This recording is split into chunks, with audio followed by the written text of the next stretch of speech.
तो अभी हम लोग करने वाले इलेक्ट्रिक केटली को रिपेयर, और आप सभी को दिखाएंगे जो खराब इलेक्ट्रिक केटली है उसको हम लोग कैसे प्रॉपर तरीके से पहले की तरह ठीक करेंगे। और दोस्तों ये जो इलेक्ट्रिक केटली है ये हीट नहीं हो रहा है, और आप सभी को दिखाना चाहेंगे ये हमारा इलेक्ट्रिक केटली है जो कि आप सभी देख सकते हैं नीचे में इसका जो होल्डर है जो कि थर्मस है, थर्मस होल्डर। और ये हमारा केटली है, और केटली बिल्कुल भी प्रॉपर तरीके से ठीक है, कहीं से टूटा फूटा नहीं है। और ये हमारा है बेस जो कि नीचे का होल्डर है जिसके ऊपर हम केटली को रखकर इसको हीट करते हैं।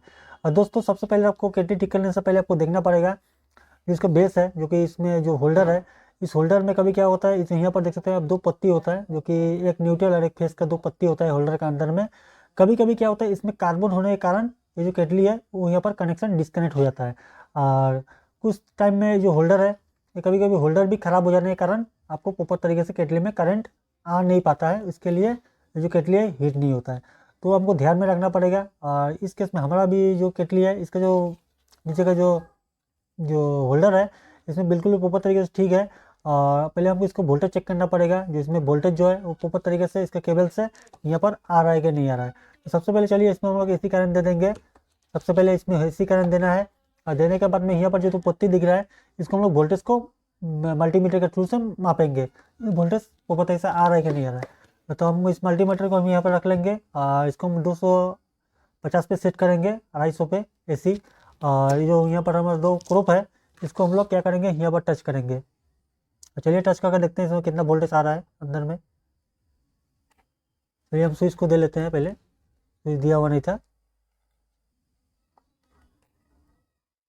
और दोस्तों देख सकते हैं जो मल्टीमीटर है इसमें लगभग 240 वोल्ट के आसपास दिखाई पड़ रहा है, 240 के आसपास से वोल्टेज शो कर रहा है यहाँ पर मल्टीमीटर में। और दोस्तों मल्टीमीटर को रखते हैं साइड में। हमारा जो होल्डर है जो कि बेस है इसमें प्रॉपर तरीके से वोल्टेज आ रहा है। तो पहले जो आपको चेक करना है एक केटली का, अगर कोई रिपेयर करना चाहता है तो आपको सबसे पहले जो उसका बेस है बेस में देखना पड़ेगा आपको प्रॉपर तरीके से वोल्टेज यहाँ पर मिल रहा है कि नहीं मिल रहा है। तो इस केस में हमारे केस में जो होल्डर है इसमें प्रॉपर तरीके से वोल्टेज मिल रहा है, तो वो जो बेस है बिल्कुल भी प्रॉपर तरीके से ठीक है, तो इसको हम रखेंगे साइड में। और चलिए इसमें अभी हम चेक करने वाले हैं केटली में, अभी काम करना पड़ेगा हमको केटली के ऊपर। तो जो बेस जो है वो बिल्कुल भी ठीक है। तो केटली को हम लोग क्या करेंगे एक बार चेक कर लेते हैं बेस के ऊपर रखकर, इसमें जो एलईडी लाइट है ये ग्लो कर रहा है कि नहीं कर रहा है आपको भी दिखाते हैं। तो हम लोग बेस के रखेंगे यहाँ पर, और इसमें देंगे हम लोग एसी पावर। चलिए करंट दे लेते हैं, और यहाँ पर जो हमारा बेस है बेस के ऊपर हम केटली को रख लेंगे। आप देख सकते हैं यहाँ पर जो इसका इंडिकेटर दिया हुआ है जो कि यहाँ पर हम इसको रख लेंगे। और यहाँ पर दिया हुआ है स्विच, स्विच को देने की कोशिश करते हैं। देखिए स्विच को दे रहे हैं, यहाँ पर इंडिकेटर लाइट जो है वो ग्लो नहीं कर रहा है। और दोस्तों हम लोग इसको भी साइड में रखते हैं, जो इसका बेस है बेस को हम साइड में रखेंगे और काम करेंगे अभी केटली के ऊपर। सबसे पहले हमको केटली को खोलना पड़ेगा, और केटली को अंदर में दो जो इसका थर्मस है उसको भी चेक करना पड़ेगा, और इसका जो एलिमेंट है उसको भी चेक करना पड़ेगा, और इसको स्विच जो है इसको भी चेक करना पड़ेगा। अंदर में तीन सामान को कॉमन हमको चेक करना पड़ेगा, तब जाके इसको क्या खराबी है उसको मालूम चलेगा। सबसे पहले इसको हम लोग खोल लेंगे। खोलने के लिए जो यहाँ पर खोलने के लिए इसको ढक्कन जो है ये ढक्कन को आपको खोलना पड़ेगा सबसे पहले। ढक्कन खोलने के लिए आपको देखिए यहाँ पर एक नट दिया होता है स्क्रू, तो इस स्क्रू को खोलेंगे तो ये हमारा जो सामने का पोर्शन है खुल जाएगा। और चलिए हम इसको स्क्रू ड्राइवर की मदद से इसको खोल लेते हैं। आप ध्यान से देखिएगा आपको प्रॉपर तरीके से समझ में आ जाएगा। इसको हम लोग खोल लेंगे, स्क्रू को खोलेंगे तो ये प्रॉपर तरीके से आराम से निकल जाएगा ये जो कि ढक्कन है। तो इसको हम रखेंगे साइड में। आप देख सकते हैं यहाँ पर इसका दिया हुआ है स्विच, और स्विच जो है यहाँ पर कनेक्शन किया हुआ है जो कि एक से करंट यहाँ पर आता है और दूसरा से यहाँ पर स्विच से होते हुए जो यहाँ थर्मस है थर्मस से होते हुए यहाँ पर आता है। आने के बाद में स्विच से होते हुए जो हमारा यहाँ पर एलिमेंट है उस एलिमेंट में यहाँ से करंट जाता है। तो हमको इसको भी चेक करना पड़ेगा कहीं स्विच तो खराबी नहीं है। तो सबसे पहले हम उसे क्या करेंगे यहाँ पर खोल लेंगे। नीचे में दिया हुआ था तीन स्क्रू, पर तीनों को हमको बारीकी से करके खोलना है। तो चलिए हम तीनों स्क्रू खोल लेते हैं, आपको दिखाने की कोशिश करते हैं। हम तीनों स्क्रू को खोल लेंगे एक करके।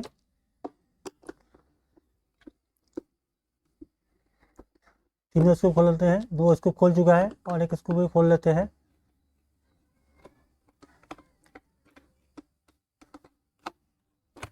तो दोस्तों तीनों स्क्रू को हम खोल लिए हैं। आप देख सकते हैं यहाँ पर इसका जो यहाँ पर देख सकते हैं ये थर्मस होल्डर है, ये हमारा थर्मस होल्डर है। ये हमारा एक फेस और न्यूट्रल का पॉइंट है और जो कि एक बीच में पॉइंट है। और यहाँ पर आप देख सकते हैं यहाँ पर दो वायर है जो कि हमारा यहाँ थर्मस से होते हुए आप देख सकते हैं इस थर्मस से ये जो थर्मस है ये हमारा फेस का पॉइंट है। यहाँ से थर्मस, यहाँ पर जो करंट है यहाँ से आने के बाद में, यहाँ थर्मस से होते हुए ये हमारा गया है यहाँ से स्विच में। आपको दिखाना चाहेंगे आप सभी को। अब देखिए ये जो वायर है, जो कि पहले वाला वायर, जो पहला वाला, ये थर्मस से होते हुए यहाँ पर गया है स्विच में, और स्विच से कनेक्शन होते हुए ये आकर हमारा जो यहाँ पर एलिमेंट है, ये एलिमेंट के एक सिरा में कनेक्शन किया हुआ है। और दोस्तों सबसे पहले हमको देखना पड़ेगा ये जो थर्मस है, कभी कभी क्या होता है, ये थर्मस जो है ये ख़राब होता है। ये जो थर्मस होल्डर है ये भी ख़राब होता है कभी कभी। तो अब भी जब आपको दिखाई पड़ रहा होगा थर्मस होल्डर बिल्कुल प्रॉपर तरीके ठीक ही दिखाई पड़ रहा होगा। लेकिन आपको एक चीज़ भी ध्यान रखना है, यहाँ पर थर्मस होल्डर के नीचे यहाँ पर एक आपको यहाँ पर नीचे में एक यहाँ पर रहता है, आपको दिखाने की कोशिश करेंगे हम, आपको दिखाना चाहेंगे। देखिए यहाँ पर एक, देखिए यहाँ पर एक दिखाई पड़ रहा होगा आपको, यहाँ पर एक लॉक होता है, जो कि ओवर हीट होने से क्या होता है, कभी कभी यहाँ पर कार्बन हो जाता है। यहाँ पर एक पत्ती होता है जो कि दो आपस में टच रहता है, तो वो ऑटोमेटिक यहाँ पर अगर कार्बन हो जाता है तो क्या होता है, यहाँ पर करंट जो है डिस्कनेक्ट हो जाता है। आपको ध्यान रखना है। आपको यहाँ जो यहाँ पर दिया हुआ है जो इसका कनेक्शन के यहाँ पर एक, यहाँ पर देखिए कभी कभी यहाँ कार्बन हो जाता है, जो थर्मस के नीचे में यहाँ पर एक छोटा सा पत्ती होता है जो कि आपस में दोनों जुड़ा हुआ रहता है। तो कभी कभी यहाँ कार्बन होने के कारण भी करंट जो है डिस्कनेक्ट होता है। तो अभी तो यहाँ पर ठीक ही दिखाई पड़ रहा है, तो हम इसको चेक करेंगे। इसको पहले हम यहाँ पर स्विच को चेक कर लेते हैं। कभी कभी स्विच भी खराब हो जाता है, तो स्विच के ऊपर एक होता है, एक कैप होता है, इसको हम लोग निकाल लेंगे। स्विच का दो सिरा है, इसको हम लोग चेक करने वाले हैं अभी सीरीज टेस्ट लैंप से। चलिए इसको हम लोग यहाँ से निकाल लेंगे। इसको यहाँ पर एक स्क्रू होता है जो उसको खोल लेंगे हम, और खोलने के बाद में जो स्क्रूज है स्विच को हम लोग वापस में नीचे निकाल लेंगे। और दोस्तों इसको हम टेस्ट करना पड़ेगा सीरीज टेस्ट लैंप से, स्विच प्रॉपर तरीके से ठीक है या ख़राब है, चलिए चेक कर लेते हैं। तो हम इसको सीरीज टेस्ट लैंप में इसको हम डालेंगे, आपको चेक करके दिखाएंगे स्विच को क्या कंडीशन है। चलिए स्विच को चेक करते हैं। चलिए देख सकते हैं ये हमारा सीरीज बल्ब है। तो स्विच का जो यहाँ पर दो सिरा है, तो दोनों सिरा में हमको टच करना है। चलिए स्विच चालू है या बंद है वो बाद में देखेंगे हम, टच करते हैं। तो देखिए दोस्तों हम दोनों सिरा में टच कर रहे हैं। स्विच का जो दोनों सिरा है आपको दिखाना चाहेंगे। स्विच का यहाँ दोनों सिरा है, एक इधर का सिरा है, एक इधर का सिरा है। इधर आपको खोल के दिखाते हैं, आपको प्रॉपर तरीके से नॉलेज में आएगा। चलिए हम इसको खोल लेंगे। इसको टेस्ट करने के लिए देखिए इसको हम लोग खोल लिए हैं। यहाँ पर दो सिरा है जो कि एक में करंट इन होता है, एक दूसरे में आउट होता है। अब कोई भी वायर किधर में भी लगा सकते हैं, इसमें कोई प्रॉब्लम वाली बात नहीं है। इसका काम है सिर्फ ओपन करना। तो चलिए इसको हम लोग टेस्ट करते हैं। चलिए हम दोनों को टच करेंगे। देखिए दोस्तों बिल्कुल भी बल्ब ग्लो करना चाहिए था, लेकिन ग्लो नहीं कर रहा देखिए। तो चलिए हम स्विच को ऑन कर लेते हैं, देखिए दोस्तों यहाँ पर स्विच जो है ये बिल्कुल भी ख़राब है, ये स्विच ख़राब हो चुका है। अंदर में शॉर्ट होने के कारण स्विच ख़राब हो गया है। देखिए अभी स्विच पर जो है वो जल रहा है। स्विच ऑन करने के बाद में इस स्विच बल्ब जलना चाहिए था, लेकिन ये नहीं जल रहा है, ग्लो नहीं कर रहा है। हम इसको ऑफ करेंगे। देखिए फिर भी यहाँ पर ग्लो नहीं होना चाहिए, तो नहीं हो रहा है। तो हमारे पास में एक दूसरा स्विच है, नया स्विच आपको दिखाना चाहेंगे। ये हमारा नया स्विच है, इसको भी हम चेक करके आप सभी को दिखाएंगे। तो चलिए हम स्विच को भी टेस्ट करते हैं। देखिए अभी स्विच ऑफ है, ऑफ कंडीशन में, इसलिए नहीं जल रहा है। तो स्विच को हम लोग कर लेते हैं ऑन। देखिए यहाँ पर बल्ब ग्लो कर गया है। देखिए ये नया स्विच है, हम इसको ऑफ कर लेंगे।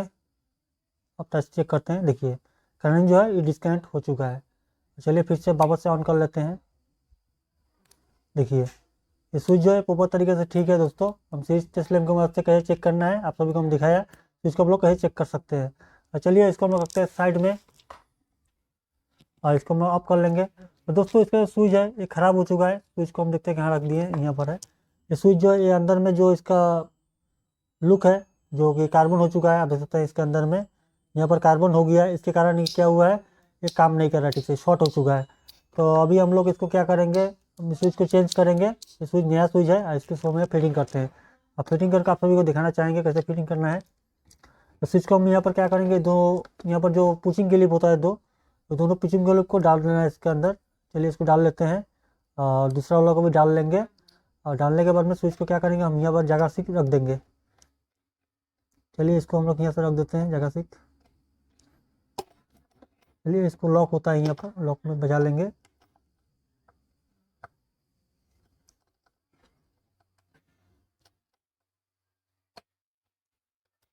चलिए इसको हम यहाँ पर लॉक कर दिए हैं, आप देख सकते हैं ये यहाँ पर लॉक हो चुका है। और इसको हम लोग स्क्रू की मदद से इसको कसेंगे। चलिए इसको हम लोग स्क्रू को कहाँ रख दिया देख लेते हैं, इसको कस लेते हैं पहले। तो स्क्रू कहाँ गया? और दोस्तों स्क्रू मिल चुका है। चलिए इसको हम लोग कस देते हैं। यहाँ पर एक स्क्रू होता है यहाँ पर, इसको हम लोग कसेंगे अभी। और दोस्तों इसका स्विच खराब था, जो कि आपको पता है, आपको दिखाया स्विच को कैसे चेक करना है। ये आप सीरीज टेस्ट लैम्प के टूल से आप चेक कर सकते हैं। और दोस्तों ये हमारे स्विच को कस दिया है। इसका ऊपर के जो यहाँ पर है इसका स्विच का, ये हम इसको यहाँ पर लगा देंगे। चलिए इसको हम लोग फिट कर लेते हैं। देखिए फिट हो चुका है। और इसको क्या करेंगे अभी हम, इसका जो ऊपर का जो ढक्कन है इसको भी हम लगा देंगे। इसको कुछ भी करना नहीं है, आपस में यहाँ रखना है। और इसको हम लोग ऐसे प्रेस करेंगे तो ये सेट हो जाएगा। और यहाँ पर होता है कि स्क्रू, एक स्क्रू होता है जो कि इसको हम लोग टाइट करना है।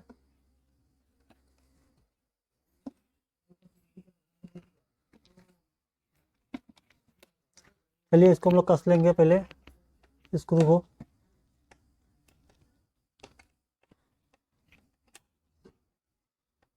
चलिए इसको हम लोग कस लेते हैं। तो इसको हम लोग कस दिए है और ये हमारा स्विच फिटिंग हो चुका है ऊपर तरीके से। और जो नीचे का जो यहाँ पर इसका जो कि एलिमेंट है, आप एलिमेंट को कैसे चेक करेंगे? दोस्तों ये जो एलिमेंट है ये आपका अगर ख़राब हुआ है या अच्छा है, इसको कैसे चेक करना है इसको भी आपको दिखाना चाहेंगे। तो ये एलिमेंट का हमेशा याद रखिएगा। यहाँ पर एलिमेंट का जो एलिमेंट है इसका दो सिरा होता है, एक इधर में और एक दूसरा इधर में।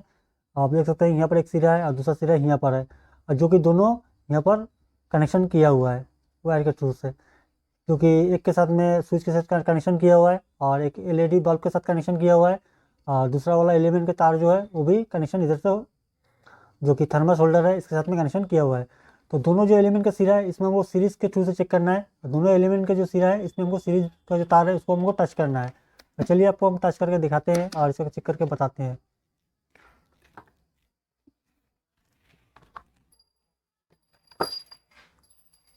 और दोस्तों इसको हम लोग ले लेंगे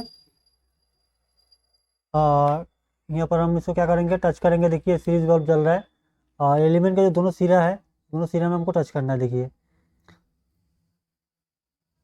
एलिमेंट का दोनों सिरा में टच करेंगे तो हमारा जो बल्ब है वो ग्लो कर जाएगा। इसके मतलब जो इसका जो एलिमेंट है ये बिल्कुल प्रॉपर तरीके से ठीक है। अगर कटा हुआ होता तो बल्ब ग्लो नहीं करता। आपको सामने से नज़दीक से दिखाने की कोशिश करेंगे। देखिए एलिमेंट का एक सिरा इधर में है और दूसरा सिरा इधर में है, और दोनों में हम टच करेंगे एक करके। देखिए यहाँ पर एक टच करेंगे, एलिमेंट के दूसरा सिरा में एक टच करेंगे, वो दिखाना चाहेंगे। देखिए देखिए यहाँ पर टच कर रहे हैं एलिमेंट के दूसरा सिरा में। एक एलिमेंट के इस सिरा में टच करेंगे, एक इस सिरे में, दूसरा वाला इस सिरे में टच करेंगे। दोस्तों ये एलिमेंट है, एलिमेंट का दो सिरा होता है, एक इस साइड में एक लेफ्ट साइड में, दोनों में आप टच करेंगे दोनों वायर को तो हमारा बल्ब ग्लो करना चाहिए। और दोस्तों इसका एलिमेंट जो है वो तरीके से ठीक है। आप सभी को दिखाया एलिमेंट को कैसे चेक करना है, इसका थर्मस होल्डर भी आपको सभी को दिखाया है। और दोस्तों ये केटली जो है बिल्कुल तो बहुत ही ठीक हो चुका है। चलिए इसको हम लोग आप सभी को यहाँ जो इंडिकेटर लाइट है इसको ग्लो करके करता है कि नहीं करता है आप सबको दिखाना चाहेंगे। और दोस्तों हम होल्डर में देंगे सबसे पहले कनेक्शन। चलिए इसको हम कनेक्शन कर लेते हैं और ये हमारा इसको फिट हम बाद में करेंगे। यहाँ पर जो है इसका थर्मस होल्डर, इसको हम लोग यहाँ पर टच करेंगे। अभी इसको जो बाहर का जो केप है वो बाद में फिटिंग करेंगे, आप सभी को दिखाना चाहेंगे। चलिए इसको हम लोग फिट कर लेते हैं। चलिए स्विच कर देते हैं, यहाँ पर स्विच दे लेते हैं। देखिए आपको दिखाना चाहेंगे, देखिए बल्ब जो है वो ग्लो कर रहा है। देखिए यहाँ पर देखिए, देखिए बल्ब ग्लो कर रहा है। और दोस्तों आप सभी को दिखाया जो हमारा इलेक्ट्रिक केटली है वो आप कैसे रिपेयर करेंगे और कहाँ कहाँ पर ये इसको जो इलेक्ट्रिक केटली है प्रॉब्लम हो सकता है। आपको स्विच को कैसे चेक करना है, इसका जो एलिमेंट है उसको कैसे चेक करना है, आपको जो होल्डर है बेस होल्डर इसको कैसे चेक करना है। कभी कभी यहाँ कार्बन होने के कारण भी जो इलेक्ट्रिक केटली है वो हीट नहीं होता है। तो आप सभी को अगर कोई भी दिक्कत आती है इलेक्ट्रिक केटली की रिपेयर करने में और भी कोई दूसरा प्रॉब्लम है तो कमेंट सेक्शन आपके लिए, कमेंट करिए, हम जल्द से जल्द उसके ऊपर वीडियो लाने की कोशिश करेंगे। चलिए मिलेंगे फिर से एक नए कंटेंट के साथ में।